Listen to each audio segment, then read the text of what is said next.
Halo kawan-kawan semua, gimana kabarnya? Sini, duduk santai dulu. Kita ngopi-ngopi bentar lah ya, mumpung cuaca lagi enak gini. Ngomong-ngomong soal hidup, kalian ngerasa nggak sih? Makin kesini kayaknya tuntutan itu nggak ada habisnya.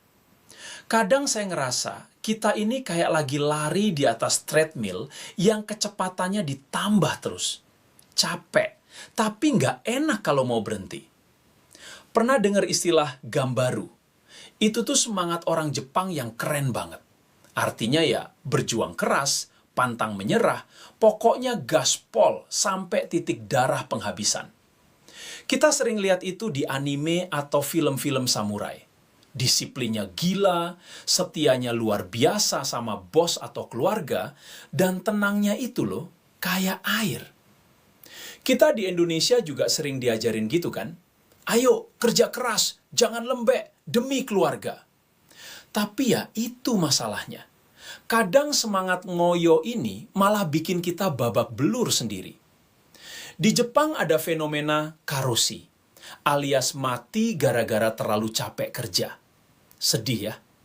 Kita mau jadi pahlawan buat keluarga, tapi malah badannya yang remuk. Hati juga kerasa kosong. Kita ngejar kehormatan, tapi malah dapetnya rasa stres yang gak kelar-kelar. Coba deh kita lihat bunga sakura. Cantik banget kan pas lagi mekar-mekarnya. Tapi ya gitu, dia mekarnya cuma sebentar, terus rontok. Hidup ini emang penuh keindahan sama kerja keras, tapi juga sementara banget.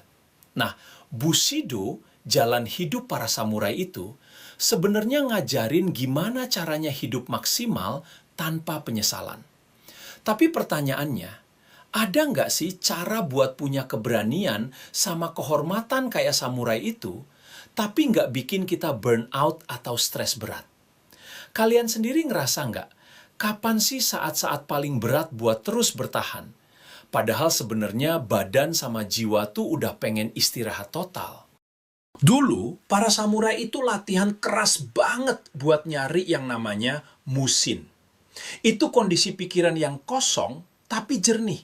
Jadi, pas pedang lagi di depan muka pun, hati mereka tetap tenang, nggak panik. Mereka ngelatih fisik sama mental barengan, biar fokusnya nggak goyang. Keren ya, kalau bisa diaplikasikan pas kita lagi dikejar cicilan atau deadline kantor. Tapi kenyataannya sekarang gimana? Kita bukannya dapat mushin, yang ada malah dapat notifikasi HP yang nggak berhenti-berhenti.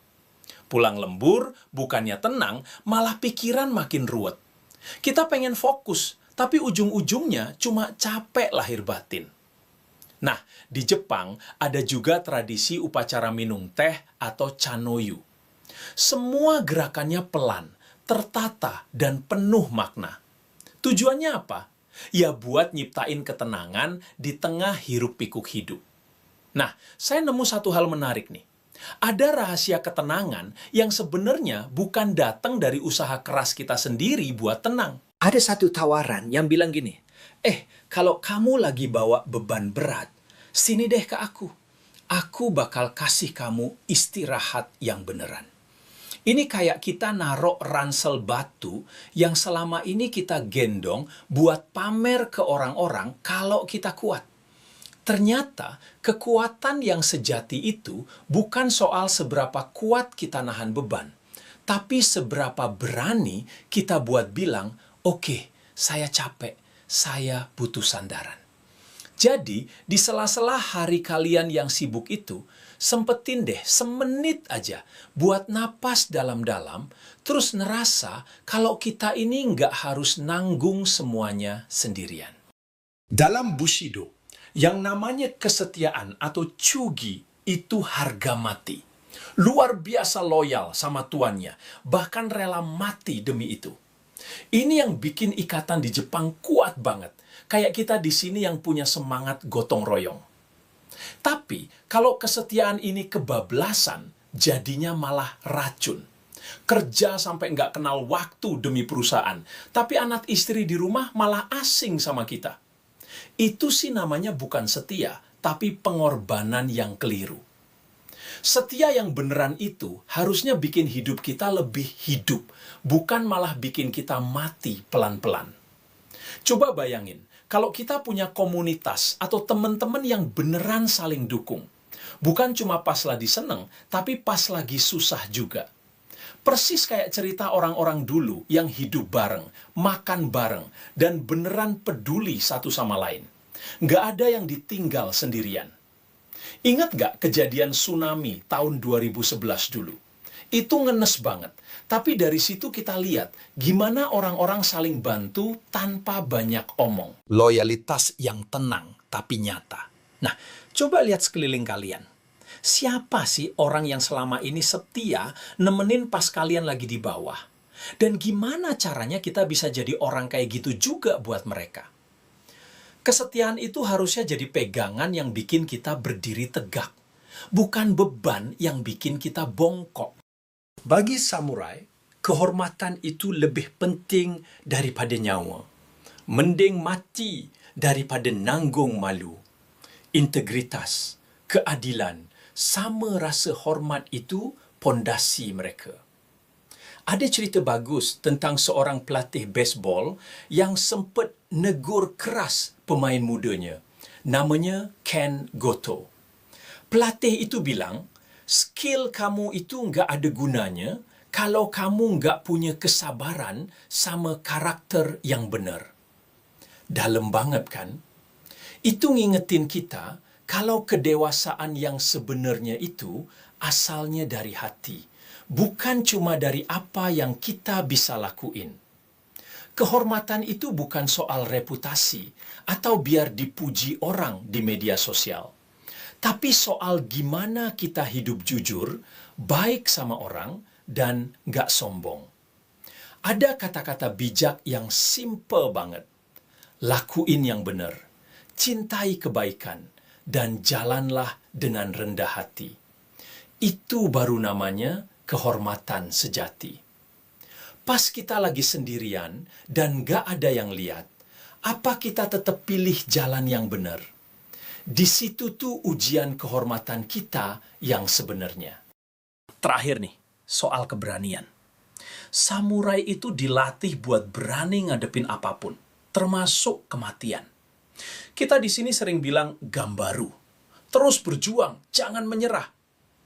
Tapi kawan, terus-terusan maksa diri tanpa batas, itu bahaya. Kayak bunga sakura tadi, kalau kekuatannya cuma ngandelin diri sendiri, ya pas angin kenceng dikit, langsung rontok semua. Tahu nggak, keberanian yang paling susah itu sebenarnya apa?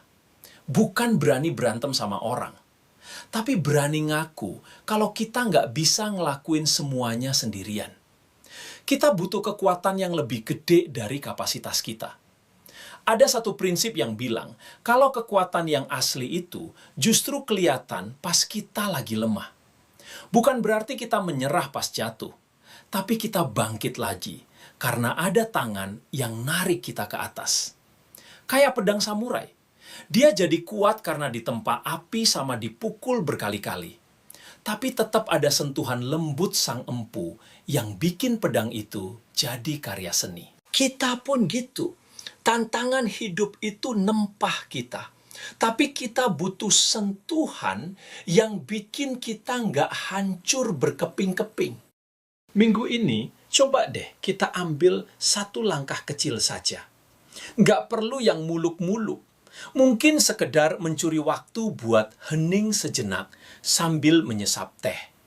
Atau mencoba sapa teman lama buat tanya kabar dan berbagi semangat. Nggak usah merasa terbebani. Anggap saja ini pintu yang perlahan terbuka buat kita menemukan kekuatan serta kedamaian yang jauh lebih dalam. Bushido memang meninggalkan warisan luar biasa soal kehormatan. Tapi ada satu jalan yang menawarkan keberanian dan ketenangan yang setara, tanpa harus membuat batin kita terasa kering atau hampa. Jalan yang isinya adalah rasa percaya, hubungan yang tulus, dan tujuan hidup yang gak akan luntur ditelan zaman. Kira-kira seperti apa ya kalau hal itu benar-benar hadir di hidup kita masing-masing? Terima kasih ya sudah mau mendengarkan obrolan santai bapak-bapak satu ini. Saya selalu ada di sini kalau kalian kapan-kapan ingin mengobrol lebih dalam lagi. Kita semua memang sedang berjuang. Tapi bukankah kita nggak harus berjalan sendirian?